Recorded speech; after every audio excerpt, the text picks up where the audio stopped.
yang sudah tidak bergabung Elkan Bagot misalnya bisa dipanggil lagi sama bergabung meskipun banyak pemain juga baru ketika itu, tapi at least mereka adalah pemain yang sudah dibentuk dalam satu tim gitu loh. Jadi kalau mau cari pemain, kemungkinan kalau mau menambah pemain adalah pemain-pemain yang dulu pernah dipanggil Sintayong tapi kemudian mungkin karena satu dua masalah tidak dipanggil lagi, mungkin bisa dihubungi lagi.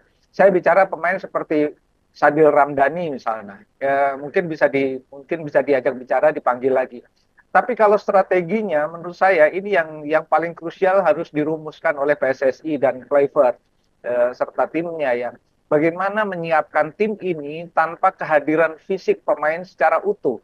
Ini yang Ini yang menurut menjadi saya PR besarnya itu. PR besarnya ini ya, bagaimana menyiapkan tim tanpa kehadiran fisik dari tim tersebut. Diharapkan memang Betul. komunikasinya sudah berlangsung by telepon atau Ya. semacamnya. Tapi kalau Bung Anton melihat ini nanti kans dari pemain Liga Indonesia sendiri ini nanti dalam line up yang nantinya akan ditampilkan ataupun dihadirkan oleh Patrick Kluivert di laga Australia ini seperti apa? Karena kalau kita lihat ini kan masih akan ada naturalisasi ke depannya.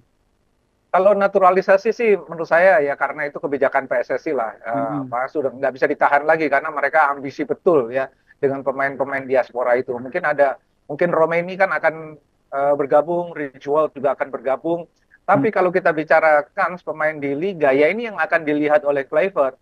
Jadi misalnya seperti Sadil misalnya atau pemain muda Jens Raven misalnya kan bisa dilihat juga sama dia karena sebetulnya kalau dari bicara sisi permainan sisi depan kan yang paling masih mengkhawatirkan.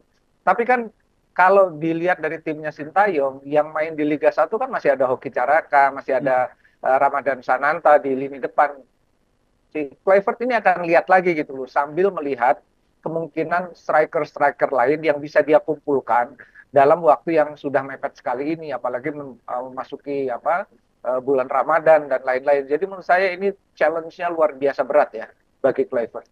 Yang kalau kita lihat di pertandingan sebelumnya yang selalu menjadi evaluasi dari timnas kita adalah lini depan begitu, sambil menunggu Elormeni yang katanya akan mengisi lini depan. Ini nanti yang Anda lihat strategi yang dilakukan Kluivert seperti apa?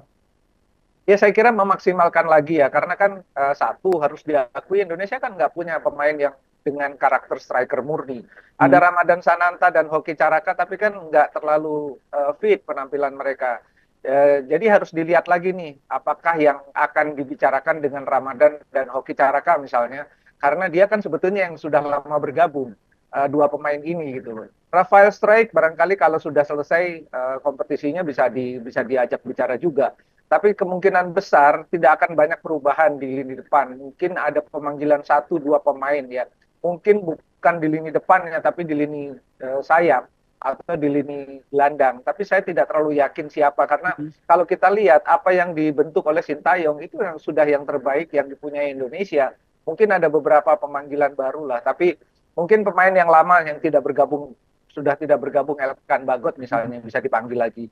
Yang saya bilang tadi Radil Samdani misalnya, Ramdhani bisa dipanggil lagi. Oke, jadi ini memang sudah.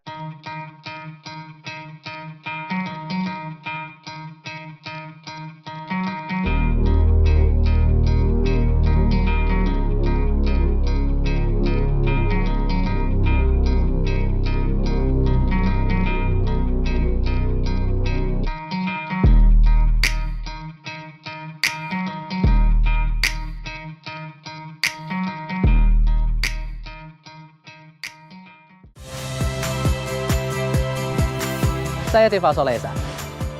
Saksikan program-program Kompas TV melalui siaran digital, pay TV, dan media streaming lainnya. Kompas TV, independen, terpercaya.